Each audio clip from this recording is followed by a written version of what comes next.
அனைவருக்கும் வணக்கம். என் பேர் ராஜ்குமார் பழனிவேல். நான் மும்பை தாராவியில் வசிக்கிறேன். இப்போது நான் இந்த வீடியோ ஏன் எடுக்கிறேன்னா, நான் இப்போது இது டயாலிசிஸில் இருக்கேன். நான் உங்களுக்கு அந்த இது காட்டுறேன்.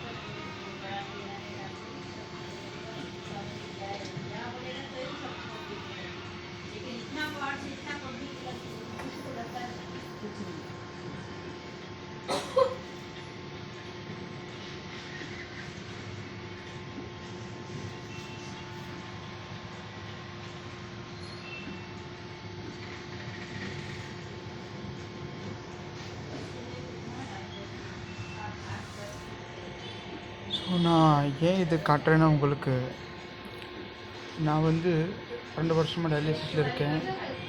எனக்கு 2022 தான் நான் மைவி3யில் இணைஞ்சேன், மெம்பராக இருந்தேன். அப்புறம் நான் பேசிக் மெம்பராக இருந்தேன். அப்புறம் நான் மைவி3 கேப்சூல் வாங்கி க்ரௌன் மெம்பருக்காக நான் மெம்பர்ஷிப் எடுத்தேன். ஸோ அதுக்காக நான் மைவி3 கேப்சூல் பர்ச்சேஸ் பண்ணி க்ரௌன் மெம்பர் எடுத்தேன்.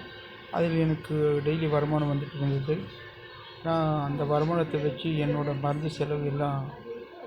மருந்து செலவும் இந்த டயாலிசிஸுக்கான செலவும், பிறகு நம்ம இந்த ப்ளட் டெஸ்ட் எல்லாம் டாக்டர் செலவெல்லாம் நான் கரெக்டாக பார்த்துட்டு இருந்தேன்.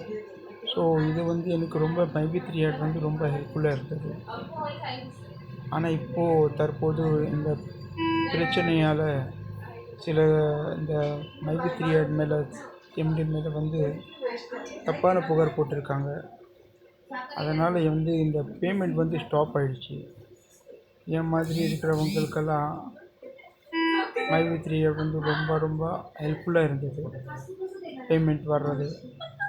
ஆனால் அந்த பேமெண்ட் வச்சு நாங்கள் ரொம்ப சந்தோஷமாகவும் நல்லபடியாக இருந்தோம். ஆனால் இந்த பேமெண்ட் ஸ்டாப் பண்ணால் இந்த மாதம் எனக்கு டாக்டர்கிட்ட போக முடியல, ஒன்றும் சரியாக இது பண்ண முடியல. அப்புறம் டிரான்ஸ்பிளான்ட்டுக்கான ரொம்ப முயற்சிகள் எடுத்துகிட்டு இருந்தேன். இந்த பேமெண்ட் வர்றதுனால அந்த முயற்சியும் கொஞ்சம் தடங்கலாக இருக்குது, இன்னும் பண்ண முடியல. என்னோடய வேண்டுகோள் என்னென்னா, சிஎம் சாருக்கு, நம்ம தமிழ்நாடு சீஃப் மினிஸ்டர் திரு மு.க. ஸ்டாலின் அவர்களுக்கு என்னோட ப்ராப்ளம் சீக்கிரமாக சால்வ் பண்ணி, எங்கள் மாதிரி பேஷண்ட்டோ இல்லை எங்கள் மாதிரி ரொம்ப பேர் இந்த மைவி3 வந்திருக்காங்க, அவங்களுக்கு இந்த வருமானத்தை வச்சு அவங்க சந்தோஷமாகவும் நல்லபடியாக இருக்காங்க. தயவுசெய்து ஒரு நல்ல முடிவுக்கு கொண்டு வாங்க சார் அப்படின்னு என்னோடய வேண்டுகோள். எல்லாருக்கும் நன்றி, வணக்கம்.